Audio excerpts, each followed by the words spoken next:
Hi, in this video I'll show you how to automatically save learner data using quizzes and variables.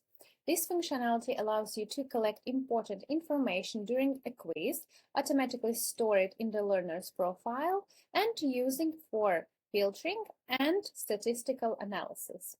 To get started, open the desired quiz and click on the button Add Question. Please note that the variable binding is currently supported for 3 question types: one choice, written answer, and yes or no. After selecting the question type, enter the question text and the answer options that will be used as variable values. Next, click on the 3-dot menu and select Associate Property. In the window that appears, enter the name of a new variable or select an existing one from the list. Then click Select. From this point on, the learner's answer to this question will be automatically saved to the selected variable. If needed, you can assign a custom variable value regardless of the learner's actual answer. To do this, use the Answer Override option and specify the value that should be stored in the learner's profile.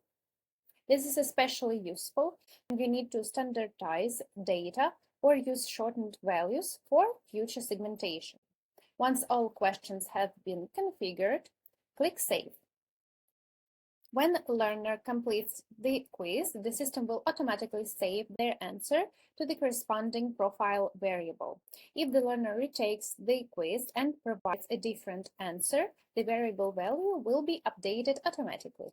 All collected data can be viewed in several places: in the quiz results, in the variable statistics section, and directly in the learner's profile. This allows you to always have up-to-date information about your learners without the need for manual data entry. If necessary, administrator can manually update a variable value. To do this, open the learner's profile and click Manage Properties. Here you can view all available variables and make any required changes. I hope that helped, and good luck with your academy.